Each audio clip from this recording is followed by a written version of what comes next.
convidar os irmãos a abrirem suas Bíblias na carta que Paulo escreveu aos Efésios. Nós leremos no capítulo 1, a partir do verso 4. Efésios, capítulo 1. Hoje nós falaremos sobre os frutos da graça eterna e abundante de Deus em nossas vidas. Todas as bênçãos, meus irmãos, espirituais que nós recebemos em Cristo, elas são fruto da graça eterna e abundante de Deus. Tudo que nós alcançamos nessa vida reflete a expressão dessa graça do Senhor, dessa graça que se manifestou já na eternidade em nosso favor, como expressão do amor de Deus para conosco. E eu gostaria de ler com os irmãos nesse texto a carta de Paulo aos Efésios e olhar com os irmãos como essas bênçãos espirituais que são descritas por Paulo aqui, nesse breve trecho da carta aos Efésios, elas revelam a graça de Deus em Cristo Jesus sobre nós. Diz então assim a palavra do Senhor, verso 4 de Efésios 1. Antes da fundação do mundo, Deus nos escolheu nele para sermos santos e irrepreensíveis diante dele. E em amor nos predestinou para ele, para sermos adotados como seus filhos, por meio de Jesus Cristo, segundo o propósito da sua vontade, para louvor da glória de sua graça, que ele nos concedeu gratuitamente no amado. Nele temos a redenção, pelo seu sangue a remissão dos pecados, segundo a riqueza da sua graça, que Deus derramou abundantemente sobre nós, em toda a sabedoria e entendimento. Que Deus seja louvado pela sua palavra, pelo texto que nós acabamos de ler. Meus irmãos, todas as bênçãos espirituais, e não apenas espirituais, que nós, como crentes, recebemos e desfrutamos, elas emanam, elas fluem do amor eterno de Deus, que, segundo Paulo, escrevendo aqui nesse texto, nos escolheu, nos adotou e nos perdoou por meio de Cristo Jesus, o nosso Senhor e Salvador. E hoje eu queria olhar com os irmãos nessa breve mensagem, nessa breve exposição da palavra de Deus, como é que essas bênçãos enunciadas, enumeradas aqui por Paulo, bênçãos espirituais que nós recebemos da parte de Deus, como que essas bênçãos revelam a graça de Deus por meio de Cristo Jesus. E eu separei aqui para olhar com os irmãos, nesse sermão, 4 pontos que expressam, que nos ajudam a identificar como essas bênçãos chegam até nós, como essas bênçãos são recebidas e revelam essa graça de Deus. O texto vai nos dizer, Paulo começa nos mostrando no verso 4, que Deus, ele em Cristo Jesus, nos escolheu antes da fundação do mundo. Irmãos, o ato de Deus escolher para si um povo é um ato soberano. Deus, ele faz isso em sua soberania. Ele, sendo Deus, sendo o Criador de todas as coisas, ele tem o controle e o domínio sobre todas elas. E sendo um Deus soberano e podendo fazer o que ele desejar fazer, de forma graciosa, diz o texto, que ele então separa para si, desde os tempos da eternidade, se nós podemos usar esse termo aqui para nos referirmos a algo que é eterno. Ele nos escolhe, ele nos elege para si, E nós podemos observar, queridos, que no que Paulo nos mostra aqui, esse ato de nos eleger, esse ato de escolher para si, é um ato gracioso.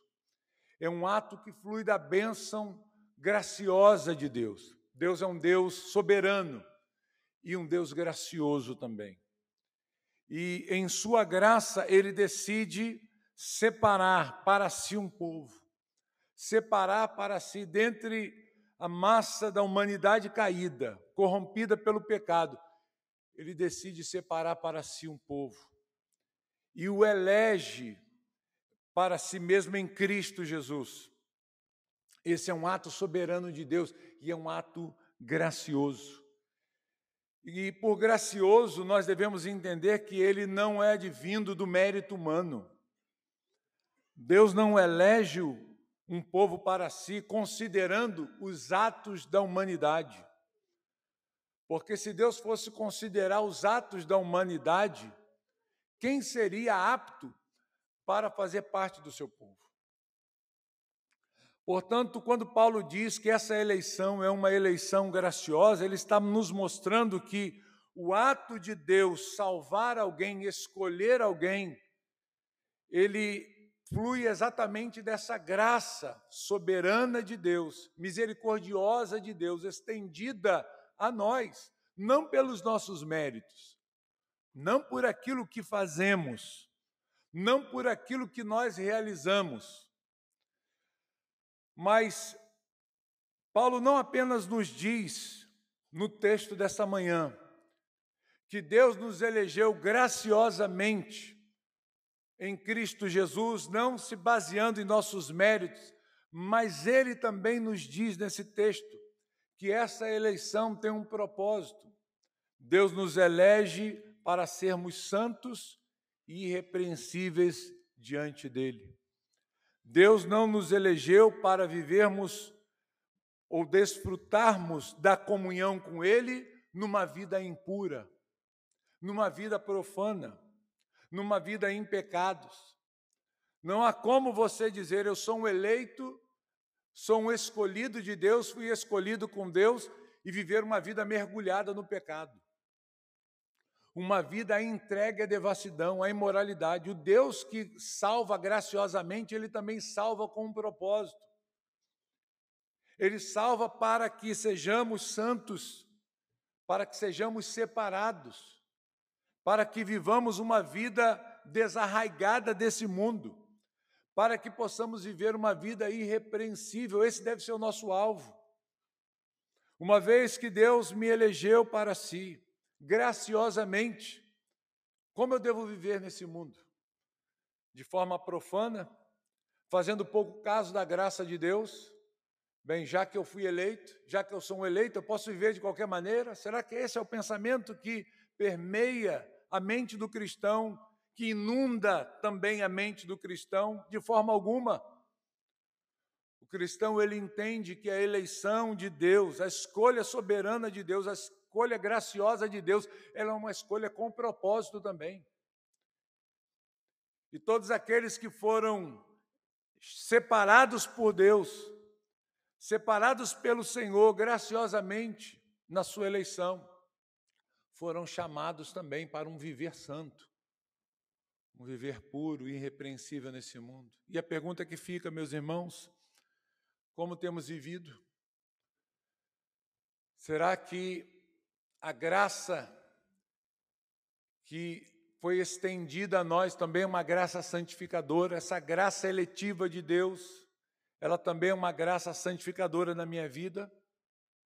Ou ela é apenas um recurso retórico que eu uso para respaldar uma vida de impiedade, de iniquidade, sabendo que não passarei pela condenação do eterno, fogo do inferno, pela minha vida de pecados, pela minha vida de iniquidade nesse mundo, simplesmente pelo fato de eu ter sido escolhido pelo Senhor. Isso é um grande engano que pode estar presente na mente de algumas pessoas, em achar que a eleição significa uma licença para se viver em pecado, sem nenhum compromisso com a santidade, com a obediência e o temor ao Senhor, de forma alguma. Paulo nos mostra que o Senhor nos escolheu em Cristo antes de toda essa realidade existir. Antes da fundação do mundo, o nosso nome, meus irmãos, foi separado pelo Senhor. Deus separou você. Deus escolheu você para Ele. E uma vez que Deus te escolhe e te separa, antes de todas essas coisas serem criadas, visíveis, Ele já havia separado para si mesmo um povo, e você está nesse povo. Você foi incluído nesse povo, nós veremos aqui. O que isso deve gerar em nós?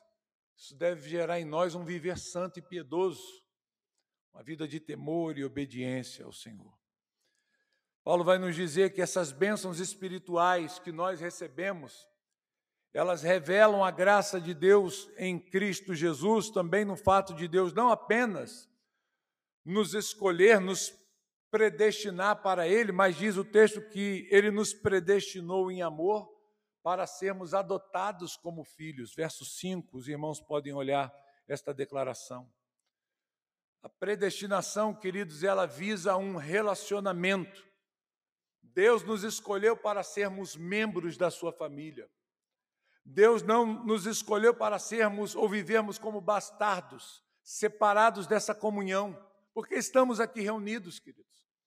Porque nós pertencemos à família de Deus.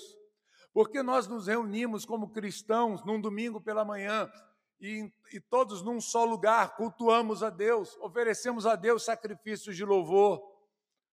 Por que nós fazemos isso?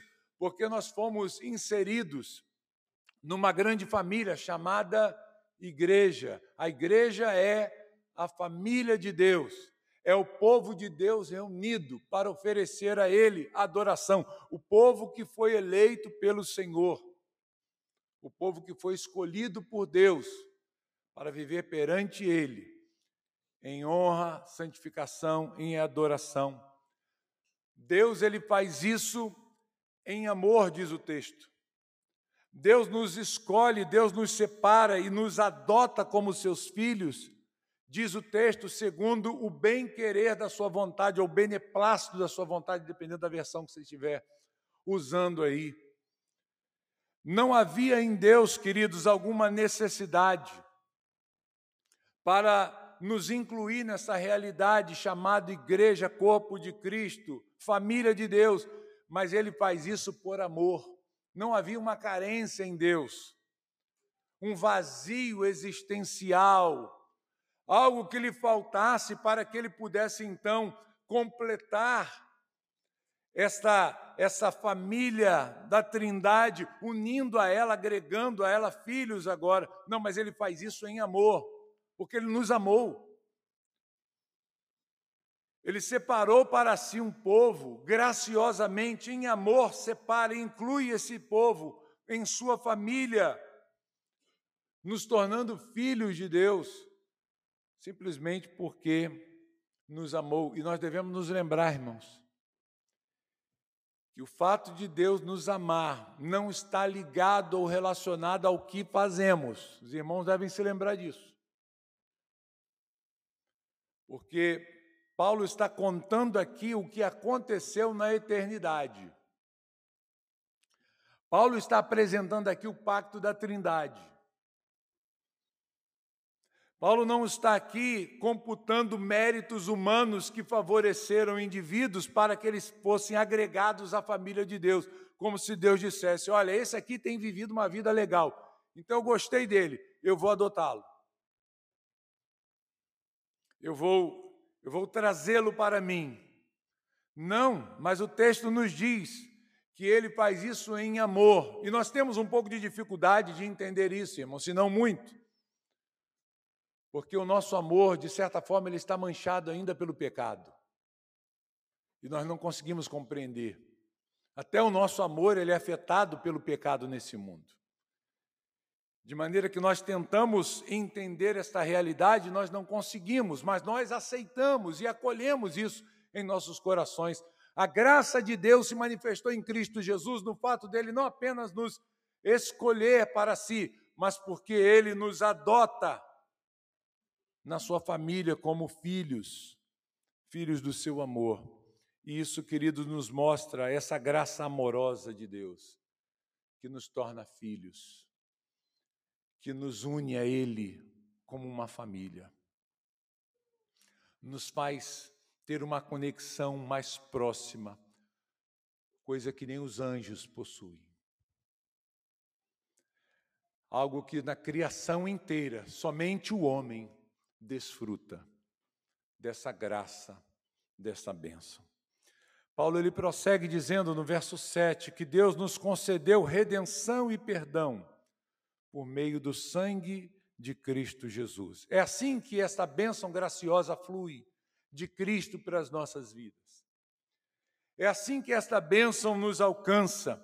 Deus nos redimiu através de Cristo Jesus. Deus nos perdoou em Cristo Jesus ali naquela cruz.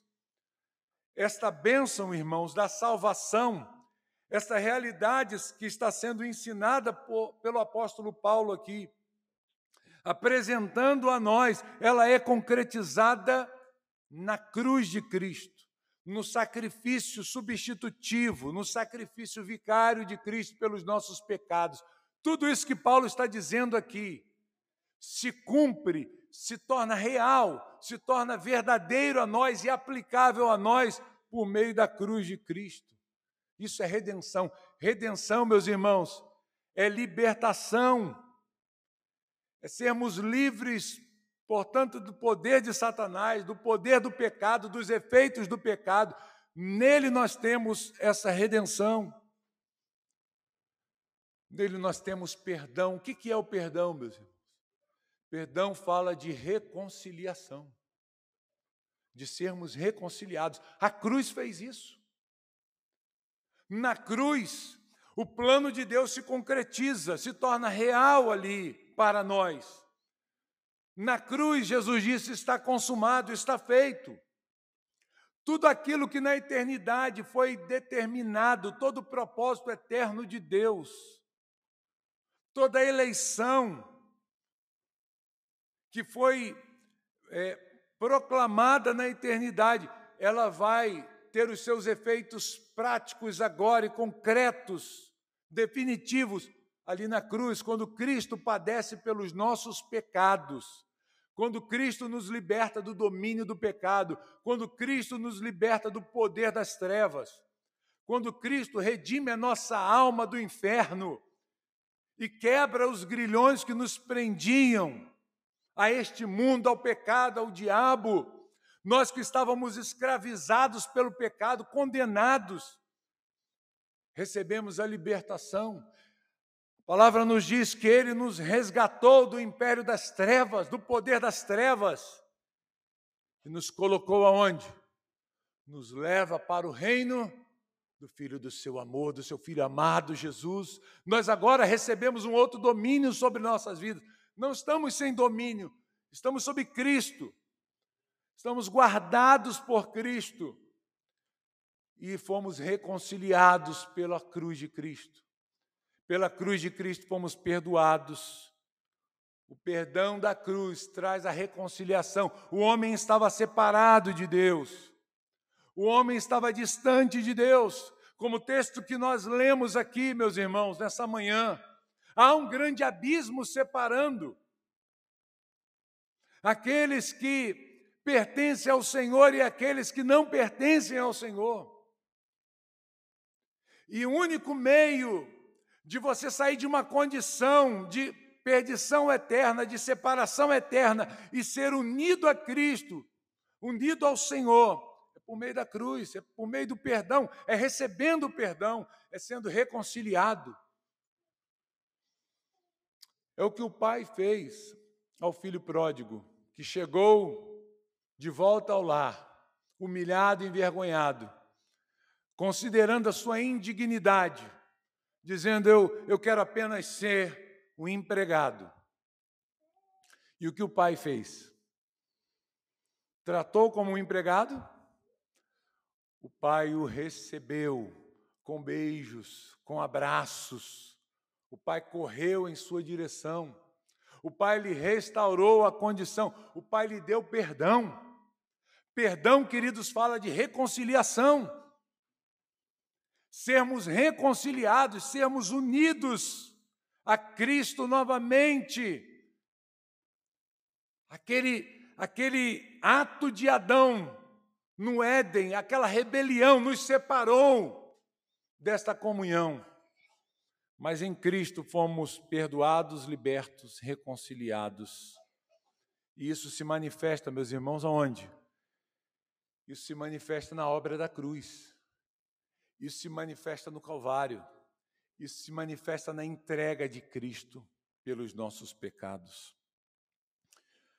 Como que esta graça de Deus, ela flui sobre nossas vidas, de maneira que recebemos e desfrutamos de todas as bênçãos espirituais que Paulo está apontando nesse texto da carta aos Efésios. Nós percebemos isso, queridos, e aqui eu quero trazer o último ponto. No verso 8, quando Paulo diz que Deus derramou a sua graça sobre nós, em toda e sobre nós com sabedoria e prudência. Notem, irmãos, que Paulo não fala aqui de uma graça que está sendo medida, que está sendo derramada sobre nós de forma restrita, mas é uma graça abundante, ou uma graça superabundante. Estas bênçãos de Deus, elas fluem sobre nós de forma abundante por causa da graça do Senhor que é derramada sobre nós, de maneira irrestrita. Não é que Deus derramou um pouquinho de graça. Não que Deus tenha dado sua graça por medidas. Mas Paulo diz, esta graça foi derramada abundantemente. Isso fala de plenitude, isso fala de completude, isso fala de nós desfrutarmos de tudo aquilo que Deus tem separado para nós por causa de Cristo Jesus. Que, irmãos, consideremos essas coisas. Que saiamos daqui nesta manhã refletindo sobre o que Cristo fez por nós. Que saiamos daqui refletindo a respeito desse grande amor que foi revelado a nós através da morte de Cristo ali no Calvário. Que possamos sair daqui maravilhados e meditando sobre esse amor eletivo de Deus, que nos escolheu para Ele, sem nenhum mérito nosso, antes mesmo da nossa existência. O Senhor chamou o nosso nome e separou-nos para si mesmo. E por meio da cruz, do sangue de Cristo, da sua vida sendo derramada ali no Calvário, Ele nos reconciliou. Ele nos uniu a Ele, nos deu perdão e nos chamou para uma vida santa e irrepreensível, para louvor da glória do seu nome. Que possamos viver, irmãos, à luz desse entendimento. Que possamos agradecer a Deus todos os dias. Que vivamos em eterna e profunda gratidão a Deus por tudo aquilo que Ele fez por nós. Que possamos agradecer a Deus por todas as bênçãos que nós desfrutamos sem mérito algum. Nada do que recebemos é mérito nosso, mas expressa a graça abundante de Deus sendo derramada sobre a nossa vida. Que Deus derrame e continue a derramar cada dia mais dessa graça abundante, porque nós precisamos, não é verdade? Nós não vivemos como Deus deseja que vivamos. Nós sempre falhamos, nós sempre tropeçamos, sempre caímos, e mais uma vez falhamos. Precisamos da graça de Deus. E nós podemos ir ao Senhor por meio de Cristo Jesus, porque há graça de Deus para ser derramada em nossas vidas. Há perdão do Senhor sobre nós. Que nós possamos viver com profunda gratidão e louvor a Deus por tudo que Cristo realizou por nós através da sua morte ali no Calvário.